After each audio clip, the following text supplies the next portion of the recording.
You may have seen them before. They've been featured on Fox News, MSNBC, Good Morning America, and The Huckabee Report, plus numerous other Michigan TV and radio shows. Now, hear the story behind the story of one of Michigan's top 50 businesses to watch here on Michigan Magazine. We are on the road to Clare, Michigan, and the world-famous Cops and Doughnuts City Bakery, located smack dab in the city's historic downtown area.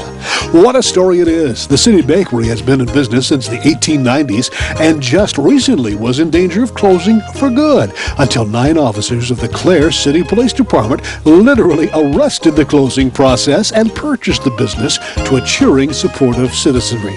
It's been an amazing and inspiring process relayed to us as we talked with 3 of the original 9, seated in front of a mouth-watering display of the bakery's best-selling offerings, Cops and Doughnuts, a natural combination. Well, on this edition of Michigan Magazine, what you see here is an unusual array of pastry goodies that my goodness, I've never seen a combination like this before. We're at a unique place that makes these unique concoctions. We're at the Cops and Doughnuts City Bakery in Clare, Michigan. This bakery has been in operation pretty much since, 1896? That's right. The original bakery. We've got Greg, and Brian. Am I right? Rhino?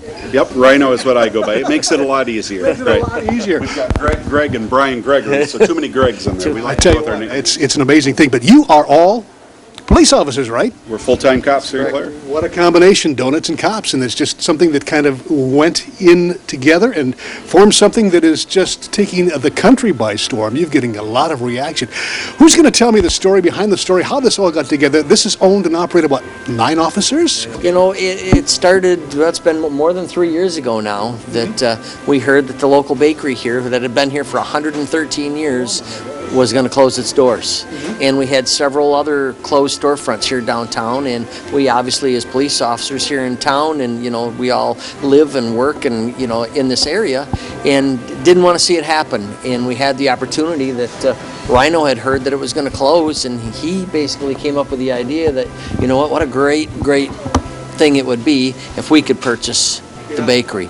And then he started doing the legwork on it, and Your son actually came up with the name. With the name. We were beating some names around it. Well, I tell you what a combination. I mean, it only goes naturally. I mean, kidding aside, this is that's pretty much a staple diet in many officers, right? Well, we do. We take, believe it or not, we take a lot of ribbing for it, and police officers did from years ago. And I'll just tell you really quickly where that story came from. It was back in the old days when the original foot-beat cop was walking downtown, and the only things open at that hour of the morning were the bakeries, because they're up 3, 4 o'clock in the morning. They're getting things going, and that foot-beat cop would be walking by.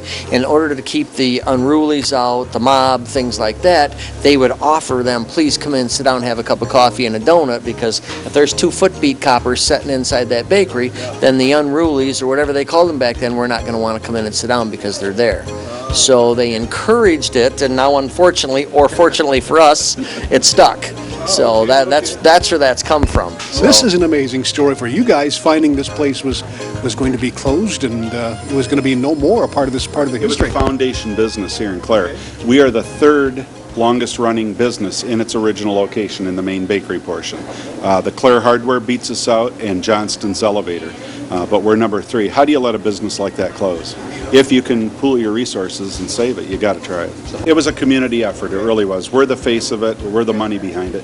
But the owner worked with us great, give us a lease option. We exercised that option to buy after the first year. Local vendors, C&O Sportswear down in Mount Pleasant, Michigan, Tim and Krista McGregor worked with us. They helped us inventory with our T-shirts and that, because we had a limited budget. Everybody doesn't have a lot of money, and neither did we. We pooled our money. He'd been around for 30-some years. He's seen the potential there, and he worked with us that first year. And now they just reported to us the other day we're their #1 customer to Bandit Industries. We bounce back and forth. And it helped us keep everything Michigan-based too.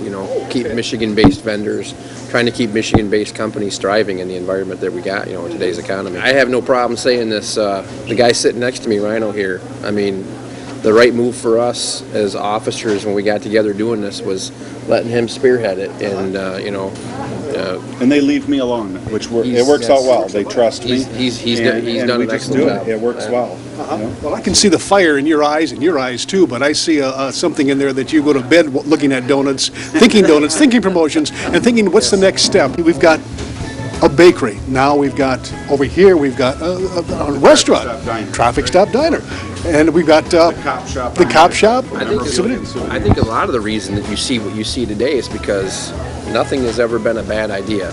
You know, us as a group, when we get I'll together. disagree. We've done some bad ideas. Well, we are learning as we go. I'm saying when we pitch ideas to each other, there's no bad ideas. We're not negative with each We other. try it. We're going what to he's try it. saying. If it works, it works. If it doesn't, we move along. And you know, that's been a success for us.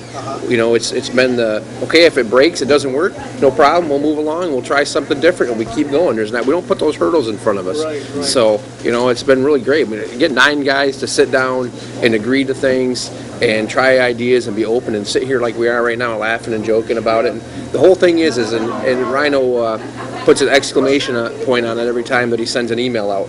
Have fun. Yeah. At the end of every email, still have fun. You know, and this is you know, I guess the thing that's different than law enforcement and what we do here is that this is positive. Everything we do is positive. Not that we don't see positive in law enforcement, but everybody's happy. It's the atmosphere is upbeat and people are happy and people come in here to have a good time and they want to see us and they want to have that contact with the police and, you know, the owners, and we're able to give that back to them. We're able to give that positiveness back to them, and it's contagious. I tell you what, now, you guys are expert in law enforcement, but you weren't expert in the bakery business. I mean, you've come a long way. Where did you go for your input? Did you bring on people that were here already in the bakery? How did you get a team together to work together as they do in the bakery? That's been our biggest struggle, and we're there now. There was one part-time employee, Roxanne, and she's still with us today. She was part-time. She's full-time. She takes care of breads and rolls and things like that. But since then, we've hired Sherry Kleinhardt. She's our general manager. She had background in retail, bakeries, and restaurants and such. Her husband's on board for maintenance and helping with the diner. And then recently here, we've hired Dave Wittenbach. He can do it all. And like everybody, he's an expert at many things and not of everything. But he's got the culinary degree. He's ran a bakery for 15 years. He's been in the bakery industry his entire adult life. And so now we've got that in place. And so you're going to see our product even develop even more. We were donuts right in the beginning, and it was the joke of it, the cops and donuts. We had to discontinue many items with the bakery, and even today we're not a full-service bakery. We're a donut shop with cookies and breads and pies, and it's growing. Today we don't do cakes. We had to finish that discontinue those right away. Party cakes we'll get back into soon. I don't know that we'll ever do wedding cakes. That's its own little niche, and it's hard to find the people that want to do it. But we're growing and we're learning along the way. Our product has not always been pretty, but it's always been good, and we're getting better at it. And now it's pretty good, you know. It's pretty and good. And the thing that we find out is we need to do what we do best, and we do it. And we find those that can do the things that we can't do, that do it the best, and bring them in, and don't try and fake it. For us, we can't. We have to make sure that the product that goes out of here is a quality product. Our pastries and our donuts and pies and all that stuff, those are definitely great things that we put out, but I think one of our greatest accomplishments is the team that we got back in that kitchen that you see today, sitting back there. I mean, with Sherry and Al Kleinhardt leading the way. And we're 30-plus employees now. Yep. And one of the agreement amongst us in the beginning was no family.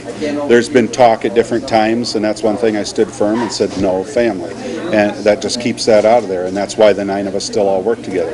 We're going to stick to our core values in the beginning, and, you know, sometimes it's not the most popular, but we're going to stick to it, and it's good. And everything is good at Cops and Donuts, from donuts, pastries, pies, and breads, to a complete menu in the adjoining Traffic Stop Diner that boasts delicious pork products made fresh daily.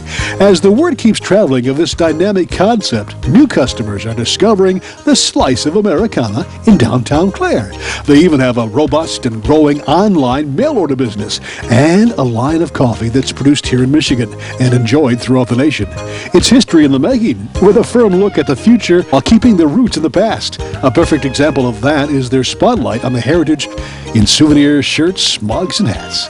Come to Clare, the signs and billboard beckons as far south as Florida. It's become its own tradition for many new patrons and supporters that include hundreds of fellow police officers and firemen. Check them out online at copsanddonuts.com, where you can even check out all the action and smiling faces with their live webcam. Cops and Donuts Bakery and Traffic Stop Diner in historic, beautiful downtown Clare.